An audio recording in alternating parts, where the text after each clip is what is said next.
सो दोस्तों आज video late आ रही है। आई एम सो सॉरी क्योंकि मैं आधी रात में सो गया था और मेरी नींद करीब 3 बजे खुली है, तो मैं तब से एडिट कर रहा हूँ। ठीक है। और हाँ, चश्मे पे ज़्यादा ध्यान मत दो, ये 300 का ही चश्मा है। ठीक है। हाँ, इसी के जैसे सेम चश्मे 30,000 के आते हैं कुच्ची ब्रांड के, लेकिन ये वो नहीं है। ठीक है, पक्का। और हाँ, sorry for late and video start करते हैं। अगर आप हमारे चैनल पे नए आए हैं तो इस वीडियो को देखने से पहले आपको इसके स्टार्टिंग के एपिसोड्स देखने होंगे, जिनका लिंक आपको डिस्क्रिप्शन में मिल जाएगा। जाओ और एंजॉय करो। श्योर इस वक्त नेक्सॉन को देख रहा था, जो कि गुस्से से लगातार उसे ही देखा जा रहा था। चलो बताओ, आखिर मैंने तुम्हारा बिगाड़ा क्या है जो तुम मेरे पीछे से पड़े हुए हो? मैं तो तुम्हें जानता तक नहीं। श्योर नेक्स्ट से कहता, अच्छा तो ओलिना को जानते होगे? और नेक्स्ट अचानक से ही बोलता है, ओलिना? श्योर को उसकी याद आ जाती है। वो वही राजकुमारी थी जो श्योर के प्यार में पागल हो गई थी। हाँ जानता हूँ। तो श्योर इतना कहता, तो तुम जब उसके कबीले में थे तो क्या तुमने जंगल में किसी नेक्सोगॉन को वो नेक्सोन इतना कहता, नेक्सोगॉन? लेकिन वो तुम तो बिल्कुल नहीं हो, क्यों? श्योर स्माइल के साथ कहता है, क्योंकि श्योर उसके प्रेजेंस को पहचानता था। मैं वो नहीं हूँ, लेकिन क्या तुमने उसी नेक्सोगॉन को जिसके ऊपर तुमने हमला किया था उसके वो नेक्सोन इतना कहता, अच्छा तो तुम हो उसके भाई जिसके बारे में मैंने इतना सुना था। हाँ, मुझे डर था कि कहीं तुम कबीले पे हमला ना कर दो, लेकिन तुमने हमला नहीं किया तो मैं वहां से आ गया। लेकिन अब तुम मेरे पीछे पीछे यहाँ तक चले और इतनी ताकत भी हासिल कर ली। श्योर वो उसी नेक्सोगॉन से कहता, हाँ मैं वही हूँ। और क्योंकि तुमने मेरे भाई पे जो हमला किया था और तुम मुझे भी टीम करने की बातें कर रहे थे, तो मैं सबसे पहले तुम्हें ही सबक सिखाने आ गया। वैसे भी मुझे आगे तो बढ़ना ही था ताकतवर होने के बाद। आगे बढ़ के मैं यहाँ तक पहुँच गया, ताकतवर भी हो गया और तुमसे बदला भी ले लूँगा। वो नेक्सॉन वो श्योर कहता, दूसरी तरफ वो कियोन वो वहाँ से जा चुका था। ठीक है बाबा, टूर्नामेंट के बाद जो होगा उसको देखा जाएगा। अभी के लिए सभी के सभी मुसीबत में, तुम भी समझे? श्योर उसी नेक्स्ट से कहता, और श्योर भी वहां से लौट के चला जाता। अभी के लिए वहां पे कुछ भी बाकी नहीं रह गया था जो कि वहां पे कोई भी कुछ हासिल कर सके। श्योर वो वहां से चल के जाने लगता और अगले सेकंड श्योर को अपने पाँव के ठीक नीचे कुछ महसूस होता। वो अपने पाँव को पीछे करता, जहाँ पर अचानक से ही श्योर का वो डीमन फिस्ट बाहर आता और वो अपने मुंह को खोलता, जहाँ पर उसके मुंह में बहुत सारे हीरे थे। कमाल हो गया ना, श्योर स्माइल के साथ कहता। और उसी हीरो के बीच कुछ अजीब भी था। एक मिनट, ये क्या? श्योर इतना कहता और देखते देखते वो डीमन फिस्ट के मुंह से एक अजीब सा हीरा निकालता, जो कि देखने में थोड़ा अलग और अजीब लग रहा था। अब ये क्या? श्योर उस हीरे को अच्छे से ऑब्जर्व करते हुए कहता, इस हीरे पे तो एक डिजाइन बना हुआ है जो कि किसी एलिमेंट का, लेकिन ये एलिमेंट मुझे समझ नहीं आ रहा। श्योर उस हीरे को चेक करते हुए कहता, श्योर मुझे लगता है कि इसके अंदर कोई ना कोई एलिमेंटल किंग या क्वीन होगी। वो डीमन फिस्ट श्योर कहता, या फिर कोई एलिमेंटल बॉस भी हो सकता। किंग और क्वीन के सपने मैं नहीं देखता। पिछली बार तो श्योर इतना कहता और उससे आइस क्वीन किया जाती है, जो कि उसके ब्रेसलेट में अभी भी चुपचाप पता नहीं क्या कर रही थी, पता नहीं कब जागेगी। और ऊपर से इससे मुझे कोई मिशन भी देना है, पता नहीं कौन सा मिशन होगा। श्योर इतना कहता, देखते देखते वो सभी वहां से निकल जाते हैं। वैसे डीमन फिश एक बात बताओ, क्या तुम पिछले जन्म में चोर थे क्या? श्योर वहां हंसते हुए कहता, क्यों? वो डीमन फिश श्योर से कहता, वो असल में तुम चोरी करने में बहुत ज्यादा माहिर हो मेरे ख्याल से। श्योर हंसते हुए कहता, हाँ मजाक उड़ाओ और फायदा भी लो। वो डीमन फिश वो गुस्से में कहता, हाँ डीमन फिश की वजह से श्योर को बहुत फायदा हुआ था। लाइक उसे काफी सारे हीरे मिल गए थे, करीब 28 हीरे मिले थे उसे, श्योर को। और एक अजीब सा डायमंड जिसके ऊपर एलिमेंटल डिजाइन बना हुआ था, लेकिन वो एलिमेंट का कौन सा डिजाइन है वो श्योर को पता नहीं चल पा रहा था। इसलिए अंदर कौन सा बॉस हो सकता है वो श्योर नहीं जानता था, और उसकी ताकत कितनी होगी भगवान जाने। इसलिए श्योर उसे यहाँ पे तो बाहर नहीं लाने वाला था, क्या पता उसका सर खराब हो और वो, इसलिए श्योर भी यहाँ से निकलने वाला था। बाहर निकलने के बाद श्योर एक लंबी अंगड़ाई लेता, और जब श्योर वापस पहुंचता है तो रात हो जाती है। श्योर के दरवाजे पे वही रूनी आके खड़ी हो गई थी। हो, मैं तो भूल ही गया था कि मुझे श्योर रूनी से कहता, हाँ मैं तैयार हूँ। रूनी हंसते हुए कहती, अच्छा देखो रूनी, जहाँ तक है ये पूरी जगह अब उसी काले जंगल में कन्वर्ट हो चुकी है। यहाँ चारों तरफ ही खतरा है, कोई भी कहीं से भी हमला कर सकता है। और इसी काले जंगल में हमें शिकार के लिए जाना है, तो तैयार हो ना? मतलब मैं तुम्हारी कंफर्मेशन मांग रहा हूँ क्योंकि तुम थोड़ी डरी डरी से रहती हो। तो श्योर रूनी से कहता, नहीं मुझे डरा पना नामुमकिन है। हाँ थोड़ा अजीब लगता है, इसलिए वो रूनी इतना कहती है, ठीक है चलते हैं मैगरॉन, तुम श्योर? मैगरॉन कहता, मैं नहीं जाने वाला, मैं सो रहा हूँ। मैगरॉन अपने सर को पकड़ते हुए सोते हुए कहता, जैसी तुम्हारी मर्जी, मैं जाता हूँ। श्योर इतना कहता, श्योर को वैसे भी शिकार पे जाना था और उन्हीं साथ आ जाएगी तो और अच्छा ही है। श्योर वो उन्हीं के साथ आगे बढ़ते रहता और चारों तरफ देखते रहता। वैसे क्या आप बात नहीं करते? रोनी वो श्योर कहती है, बात तो करता हूँ, लेकिन अभी मन नहीं है, क्योंकि मुझे अपनी ताकत बढ़ानी है। ताकत मैंने बहुत समय पहले बढ़ाई थी और तब से लेकर अब तक तो श्योर इतना कहता, हाँ काफ़ी समय ताकत ना बढ़े तो अजीब लगता है, लेकिन कुछ सालों में डेवलप करना ये बुरा भी नहीं है। रोनी वो श्योर कहती, कुछ साल? मैं तो पगला जाऊंगा। श्योर मैं सर को पकड़ते हुए कहता, वो एक साल में न जाने कहाँ से कहाँ पहुंच जाए, और ये रूनी बोल रही है कि एक साल में एक लेवल अप। श्योर उसके चेहरे से हल्की सी स्माइल आती है। देखो रूनी, मेरा कोई इंटरेस्ट नहीं है किसी लड़की के साथ ऐसे अकेले जंगल में घूमने का। तुमने मुझे कहा था कि तुम मुझे कुछ बताओगी, तो श्योर रूनी से कहता, हाँ उसी दौरान हम शिकार भी करेंगे, है ना? रूनी ये कंफर्म करते हुए कि वो चीज़ जानने के बाद श्योर शिकार भी करवाएगा रूनी को, तो रूनी श्योर कहती, हाँ हाँ वो तो मैं करवाऊंगा शिकार, लेकिन कोई बीस मिलेगा तब ना। लेकिन तुमने जो मुझे वादा किया था तुम्हें वो तो पूरा करना होगा, क्योंकि मैंने तुम्हारा वादा भी पूरा किया और मैं तुम्हारे साथ यहाँ आ गया हूँ। श्योर रूनी से कहता, तो ठीक है चलते हैं। रूनी इतना कहती और वो अपने डायरेक्शन को बदल के कुछ याद करने लगती और आगे बढ़ने लगती। जब मुझे होश आया था तो मैं यहाँ थी, वो मुझे उठा के यहाँ से उड़ते हुए, नहीं, किसी पेड़ के ऊपर से छलांग लगाते हुए जा रहा था, जिसके बाद वो बीच हवा में था और मेरी नज़र वहां से यहाँ पड़ी थी। रूनी इतना कहती और एक अजीब से पेड़ के पास जाकर खड़ी हो जाती है। ये रहा, यही है वो पेड़। इसके पास एक अजीब सा क्रीचर खड़ा था, जिसके हाथों में कुछ था और वो इस पेड़ में कुछ तो कर रहा था। टोनी वो श्योर कहती है, श्योर वो रूनी की बात को ऐसे नज़रअंदाज नहीं करता। श्योर रूनी को थोड़ा साइड करता और उस पेड़ के पास खड़ा हो जाता। ये पेड़? श्योर वो मन मन सोचता, उस पेड़ के ऊपर अपना हाथ डालता और उसे थोड़ा साइड करने की कोशिश करता अपनी ताकत की मदद से, ताकि वो उसे तोड़ दे, थोड़ा साइड कर दे। लेकिन श्योर जैसे ही पूरी ताकत लगाता ना, कुछ नहीं होता। वो पेड़ अपने जगह से थोड़ा सा भी मूव नहीं करता। हाँ ये पेड़ स्पेशल तो है। श्योर वो थोड़ी सी स्माइल के साथ कहता है, शायद उसे एक और दिल मिल गया था, लेकिन अभी के लिए वो ये बात किसी को बताएगा नहीं। प्रिजन क्या लगता? श्योर प्रिजन कहता, हाँ वो दिल किसी पेड़ में भी हो सकता है, और ये बात जहाँ तक है सच हो सकती है। ये पेड़ अगर सच में ज़्यादा ताकतवर है और ये पेड़ थोड़ा सा मूव नहीं कर रहा है, मतलब अगर तुमने कुछ किया होता, अगर ये पेड़ जिंदा होता तो शायद कुछ करता, लेकिन इसके अंदर कुछ नहीं है। हो सकता है कि इसके अंदर वो दिल हो, लेकिन उस दिल को छूने की गलती मत करना श्योर, वरना वो दिल तुम्हारी आत्मा को अपने साथ कैद कर लेगा और तुम्हें उस दिल से आज़ादी पाने के लिए उस अपने आत्मा वाले फॉर्म में ही उससे लड़ाई करनी होगी, जिसके बाद अगर तुम जीत गए तो तुम वापस आ जाओगे। ब्रिजेन तो श्योर कहता, अच्छा ऐसी बात, मैं समझ गया। श्योर इतना कहता, अभी के लिए उस रूनी को साइड करना होगा। पहले इसके साथ आज रात शिकार कर लेता हूँ, वैसे भी इस पेड़ के बारे में किसी को कुछ पता है नहीं। श्योर मन मन सोचता। देखते देखते श्योर और रूनी वो आगे बढ़ने लगते हैं। तो तुम्हारे हिसाब से क्या लगता है, कोई बीस्ट होगा आसपास इस अजीब से जंगल में? श्योर इतना कहता और अगले सेकंड श्योर के सामने से खतरनाक सा बीस्ट उसे घूरते हुए जाता है। ये क्या पूम जो कि बीस्ट बनते घूम रहा है, इसे नहीं पकड़ सकते। श्योर इतना कह ही रहा था, इतने में ही रूनी वो तेजी से आगे कूद जाती है और वो तेजी से उस बीस्ट के चेहरे पे हमला करने के लिए अपनी तलवार निकाल के सीधे उसके चेहरे पे हमला करती है। वो बीस्ट, उसके सर पे एक अजीब से टेंटिकल थे। वो तेजी से आगे बढ़ते हैं और देखते देखते रूनी को बांध के नीचे गिरा देते हैं। रूनी वो नीचे गिर जाती है, पीछे श्योर को देखती है जो कि अपने जगह पे ही खड़ा था।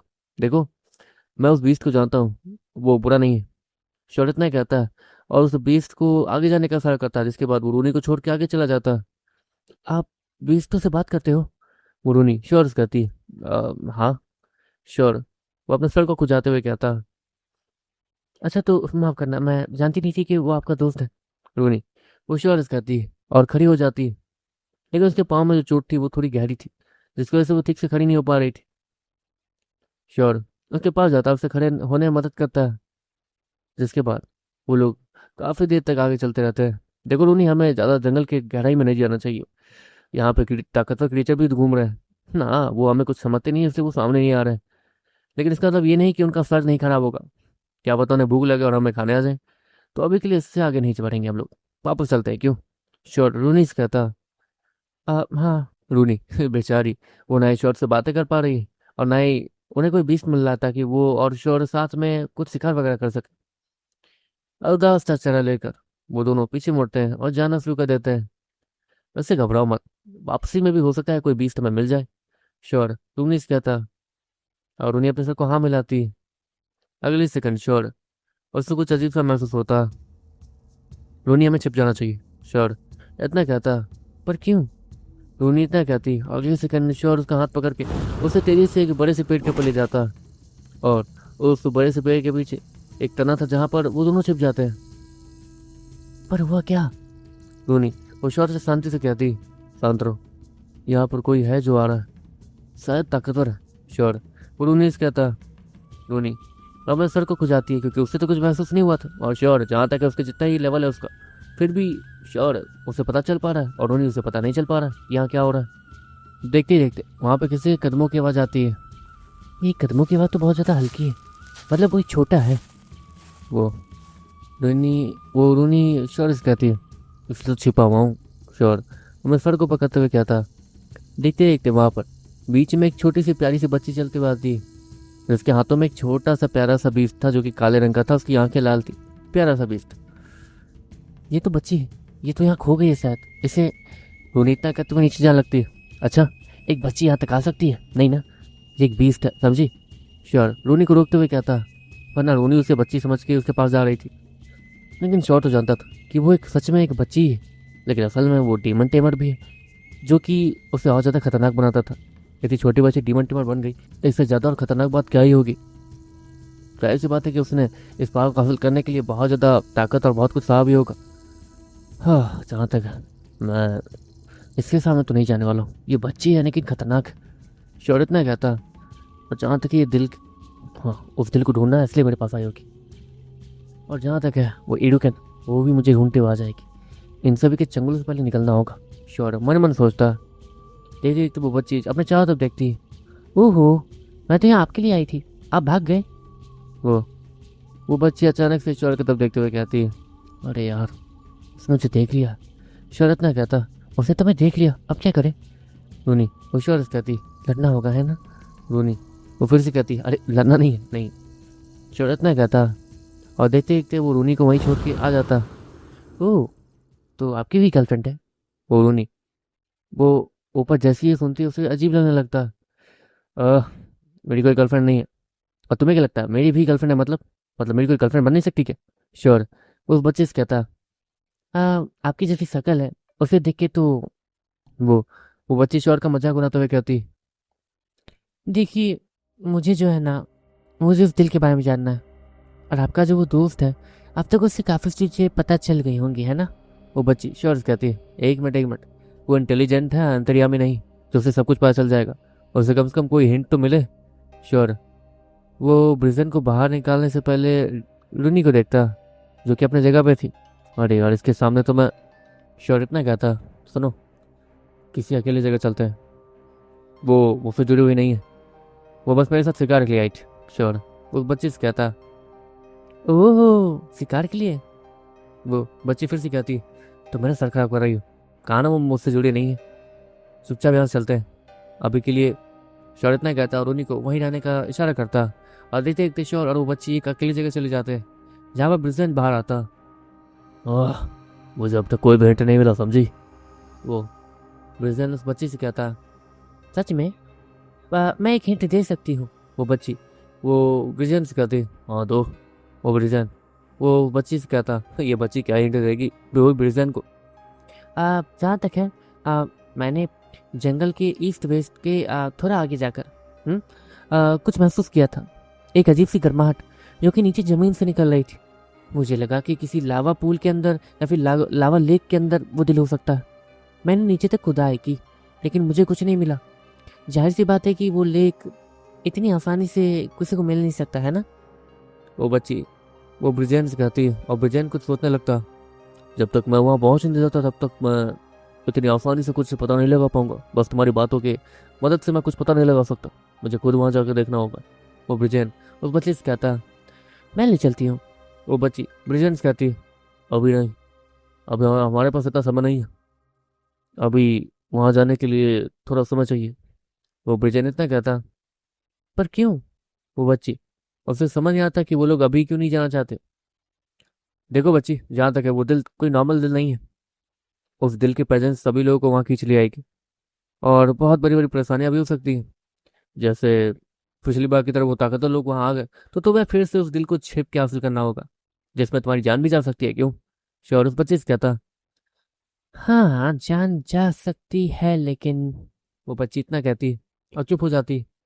वैसे तुम्हारा क्या मतलब, अपनी कहानी बता सकती हो? वैसे भी थोड़ा फ्री हूँ। तो श्योर उस बच्चे से कहता। मेरी कहानी ना ही सुनो तो अच्छा है। मैं जितनी खुश दिखती हूँ, मैं खुशी रहूँ तो अच्छा है, और मुझे खुशी रखो तो अच्छा है। वो बच्ची श्योर से कहती। ठीक है मेरी माँ, तो मैं तुम्हें खुश रखूंगा। ठीक है। श्योर इतना कहता और बच्ची के सर को फैलाता। जाना कब है, जल्दी बताओ, मुझे एक फिक्स टाइम चाहिए। वो बच्ची वो सभी से कहती है, श्योर और ब्रिजेन से। Fix time? देखो, मैं तुम्हें कोई फिक्स टाइम नहीं दे सकता। एक हफ्ते बाद। श्योर इतना कहता। तो ठीक है, पक्का रहा। एक हफ्ते बाद मैं आऊंगी, और उस दिन तुम दोनों को रेडी रहना होगा। तुम जहां भी रहोगे मैं तुम तक पहुंच ही जाऊंगी, ये याद रखना। वो बच्ची हंसते हुए कहती है। और श्योर और ब्रिजेन वो चुपचाप पलट के चले जाते हैं। ब्रिजेन श्योर के नीरू कोड में आता। श्योर, वो बच्ची कोई नॉर्मल बच्ची नहीं है। उसे देख के लगता है जैसे कि वो किसी बड़े खानदान से जुड़ी हुई है। वो ब्रिजेन श्योर से कहता। बड़े खानदान से जैसे? श्योर। वो ब्रिजेन से कहता। बस मैं पता लगा पाया। ऐसा लग रहा है कि इस बच्ची को। नहीं, छोड़ो। ब्रिजेन इतना कहते कहते चुप हो जाता। अरे आगे बोलो यार। श्योर। उसका सर खराब हो जाता था जब ब्रिजेन किसी बात को अधूरा छोड़ता था, मतलब मिस्ट्री को। देखो, जहाँ तक वो किसी बड़े खानदान की बच्ची, उसके परिवार में भी हो सकता है ताकतवर डीमन टेमर्स, इसलिए वो इसी उम्र में ही डीमन टेमर बन गई। और शायद एक ऐसी फैमिली है जो कि। वो ब्रिजन इतना कहता। एक मिनट, क्या तुम ये कह रहे हो कि यही वो बच्ची है जो कि याबुमो की आत्मा को खा रही है? श्योर। ब्रिजन कहता। अरे नहीं, तुम तो उल्टा ही समझ जाते हो। नहीं, ऐसा बिल्कुल नहीं है। छोड़ो, वो उस बच्ची से अभी दूरी रहो तो अच्छा है। एक हफ्ते बाद हम उसकी मदद तो करेंगे, लेकिन उस समय तुम्हें जो करना होगा वो मैं तुम्हें बताऊंगा। ब्रिजन श्योर कहता। चलो चलो ठीक है, जैसे तुम्हारी मर्जी। तुम समय के हिसाब से सब कुछ ठीक ही करते हो। श्योर। ब्रिजेन पे भरोसा करते हुए कहता है। और देखते ही थे वो लोग वापस वहीं आ जाते हैं जहाँ वो रूनी थी। रूनी वो पेड़ पे सब थी नहीं। अरे यार। श्योर अपने मुंह को दबाते हुए कहता और उसे गुस्सा आने लगता। अब क्या करूं? अब जहाँ तक है इसके बारे में पक्का उस जिया को पता तो होगा ही। और ये गायब है मतलब। हाँ। श्योर इतना कहता। अपने आसपास देखता, जहाँ पर रूनी वो चलते हुए आ रही थी। तुम पागल हो गई हो क्या? तो मैं श्योर इतना कह ही रहा था, इतने में श्योर कुछ नोटिस करता। एक मिनट, जहाँ तक है रूनी। श्योर इतना कहता, रूनी के पास जाता। तुम ठीक तो हो? तुम्हें थोड़ी अजीब लग रही हो। श्योर रूनी से कहता। वो नहीं, मतलब मैं गिर गई थी। रूनी अपने सर को पकड़ते हुए कहती, गिर गई थी? और अचानक से चक्कर भी आ गया? हम नॉर्मल ह्यूमंस नहीं है जो हमें बात बात पर चक्कर आए। चलो जल्दी बताओ क्या हुआ। श्योर रूनी से कहता। मुझे ऐसा लग रहा है कि कोई मुझे बस में करने की कोशिश कर रहा है। अजीब लग रहा है। ऐसा लग रहा था जैसे मैं खुद ही पेड़ से नीचे कूदी थी, लेकिन जब अचानक से मैं होश में आई तो मैं बीच हवा में थी, इसलिए मैं थोड़ी गिर गई। कोई कर रहा है शायद कुछ ऐसा। रोनी अपने सर को पकड़ते हुए कहती। बस में कर रहा है? श्योर अपने आसपास देखते हुए कहता। श्योर। उसके सेंसेस अभी मोटे कीड़े के बिना तो ज़्यादा कुछ खास थे नहीं, इसलिए वो ज़्यादा कुछ पता लगा नहीं पा रहा था। कुछ देर श्योर वहीं रहा था, जिसके बाद देखते कि श्योर उसकी आंखें थोड़ी फड़फड़ाने लगती। हाँ, कुछ तो अजीब है। श्योर इतना कहता। ये काला जंगल ही अजीब है। ये रोनी काम करते हैं, यहाँ से निकलते हैं। अभी के लिए कोई बीज तो मिला तो नहीं है, लेकिन हम लोग किसी ऐसे खतरे से नहीं भिड़ना चाहिए हमें जिसमें। श्योर इतना कहता है और रोनी को लेकर वहाँ से निकलने लगता है। लेकिन अगले ही सेकंड रोनी वो उसकी आंखें पूरी सफ़ेद हो गई थी। अरे यार। श्योर अपने सर को पकड़ते हुए कहता। मतलब ये रोनी फिर से किसी लिबास में चली गई है। रोनी वो वहाँ से पलट के जाने लगती है। श्योर मैं कहता हूँ कि इसका पीछा करो। वैसे भी इस काले जंगल में सारी चीज़ें मिस्टीरियस हैं। हो सकता है कि हमारा फायदा हो जाए। रीजन श्योर कहता। लेकिन इसमें इसकी जान की अब। ठीक है, थोड़ा खतरा है, लेकिन श्योर इतना कहता। रोनी के पीछे पीछे जाने लगता। रोनी इस वक्त धीरे धीरे चल रही थी, पता नहीं कब तक चलेगी। वैसे मेरी आंखें फड़फड़ा तो रही हैं। रोनी जहाँ तक है मेरी जितनी ताकतवर, लेकिन फिर भी मुझे ज़्यादा कुछ नहीं हो रहा। श्योर अपने सर पे हाथ डालते हुए कहता। श्योर मेरे ख्याल से तुम्हें इसलिए सब कुछ नहीं हो रहा है क्योंकि तुमने बहुत ज़्यादा प्योर ब्लड वाले मॉन्स्टर्स के या फिर बीस्टों के न्यूरोकुल लिक्विड को ही अपने बॉडी में डाला, इसलिए तुम बहुत ज़्यादा सेफ लग रहे हो। ब्रिजेन श्योर्स कहता, इसलिए तो मैं सेम लेवल वालों को आसानी से हरा देता हूँ। वैसे एक बात बताओ, ये रूनी जो है उसके एक्सट्रैक्टिंग पावर्स कितने ज़्यादा प्योर होंगे? श्योर, वो ब्रिजेंस कहता, अब वो तो मैं नहीं बता सकता, उसके न्यूरोको के अंदर घुस तो नहीं सकता हूँ मैं। ब्रिजेन वो श्योर कहता, श्योर अपने सर को पकड़ता है, अरे हाँ यार, लेकिन अब मेरे सर में भी दर्द हो रहा है। जाहिर सी बात है, इसका मतलब श्योर इतना कहता, हाँ इसका मतलब यही है कि तुम पे जो कब्जा करने की कोशिश कर रहा वो एक बीस्ट ही है जिसकी ब्लड की प्योरनेस कम से कम 70% तो है। और ये वो ब्रिजन इतना कहता, और वो डीमन नहीं हो सकता, वरना डीमन लेगिस जो कि अभी लेवल अप ही कर रहा है, लेकिन डीमन फिश वो तो मुझे सब कुछ बता ही देता। क्यों? श्योर डीमन फिश से कहता, जो कि अपने सर को नाम मिला रहा था, मतलब वो नहीं था। हाँ, चलो जो भी, थोड़ा फ़ायदा तो हो सकता है, लेकिन जहाँ तक है 70% प्योर ब्लड वाला बीस्ट, उसकी ताकत कुछ ज़्यादा नहीं होगी। श्योर इतना कहता, हाँ यूरो लेवल से तो ऊपर हो गई, लेकिन ये एक मौका है श्योर, वो चलो 70% प्योर ब्लड वाला मॉन्स्टर बीस्ट इतनी आसानी से नहीं मिलता। रिजन श्योर इसका था, और श्योर वो रूनी के पीछे पीछे आगे जाते रहता, लेकिन जैसे जैसे वो आगे जा रहा था वैसे वैसे उसके सर में वो दर्द वो बढ़ते जा रहा था, और उसके सर में एक अजीब सी आवाज़ गूंजनी भी शुरू हो गई थी।